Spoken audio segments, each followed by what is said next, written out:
സമരാഗ്നിക്ക് പിന്നാലെ ലോക്സഭാ തെരഞ്ഞെടുപ്പിലെ സ്ഥാനാർത്ഥി ചർച്ചകൾ പൂർത്തിയാക്കാൻ കോൺഗ്രസ്. മാർച്ച് 5-ന് മുൻപ് സ്ഥാനാർത്ഥികളെ പ്രഖ്യാപിക്കാനാണ് ശ്രമം. വയനാട്, കണ്ണൂർ, ആലപ്പുഴ സീറ്റുകളിൽ സ്ഥാനാർത്ഥികളെ സംബന്ധിച്ച് അന്തിമ ധാരണ ആകാത്തതാണ് കോൺഗ്രസിലെ പ്രതിസന്ധി.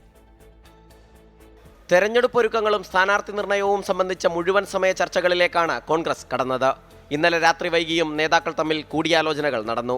ഡൽഹിയിൽ നിന്ന് കെ സി വേണുഗോപാലും സുനിൽ കനഗോലുവും നേരിട്ടെത്തി ചർച്ചകൾക്ക് നേതൃത്വം നൽകി. വയനാട്ടിൽ രാഹുൽ ഗാന്ധി മത്സരിക്കുന്നെങ്കിൽ ആലപ്പുഴയിൽ കെ സി വേണുഗോപാൽ മത്സരിക്കേണ്ട എന്നാണ് നിലപാട്. ഒരേ സമയം രണ്ടുപേരും മത്സര രംഗത്തേക്ക് പോയാൽ സംഘടനയെ ഏകോപിപ്പിക്കാൻ ആളുണ്ടാവില്ല എന്ന അഭിപ്രായമുയർന്നു. രാഹുൽ ഗാന്ധി വയനാട്ടിൽ മത്സരിക്കുകയാണെങ്കിൽ സാമുദായിക സമവാക്യങ്ങൾ പരിഗണിച്ച് ആലപ്പുഴയിൽ മുസ്ലിം സ്ഥാനാർത്ഥിയെയും ആലോചിക്കുന്നുണ്ട്. എന്നാൽ രാഹുൽ ഗാന്ധിയും കെ സി വേണുഗോപാലും ഒരുമിച്ച് മത്സര രംഗത്തേക്ക് ഇറങ്ങണമെന്നാണ് സംസ്ഥാന നേതൃത്വത്തിന്റെ ആവശ്യം. കണ്ണൂരിൽ മത്സരിക്കാമെന്ന് കെ സുധാകരൻ ഇതുവരെയും പൂർണ്ണസമ്മതം മൂളിയിട്ടില്ല. കെ ജയന്തിനെ മത്സരിപ്പിക്കണമെന്ന ആവശ്യം കെ സുധാകരൻ മുന്നോട്ട് വെച്ചു. എന്നാൽ വിജയസാധ്യത പരിഗണിച്ച് കെ സുധാകരൻ തന്നെ മത്സരിക്കണമെന്ന് നേതാക്കൾ അഭ്യർത്ഥിച്ചു. തിങ്കളാഴ്ചയോ ചൊവ്വാഴ്ചയോ ദേശീയ സ്ക്രീനിംഗ് കമ്മിറ്റിയും കേരളത്തിലെ നേതാക്കളും തമ്മിൽ കൂടിക്കാഴ്ച നടത്തും. ഇതിന് തൊട്ടുപിന്നാലെ ഔദ്യോഗിക സ്ഥാനാർത്ഥി പ്രഖ്യാപനവും ഉണ്ടാവും. സ്ഥാനാർത്ഥി പ്രഖ്യാപനം വൈകില്ലെന്ന് കെ സി വേണുഗോപാൽ പറഞ്ഞു.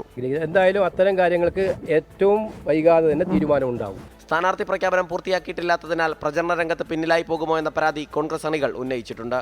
അതിനിടെ കോൺഗ്രസ് മത്സരിക്കുന്ന മറ്റ് 13 സീറ്റുകളിലും സിറ്റിംഗ് എംപിമാരോട് തെരഞ്ഞെടുപ്പ് പ്രചരണം ആരംഭിക്കാൻ നിർദ്ദേശം നൽകി.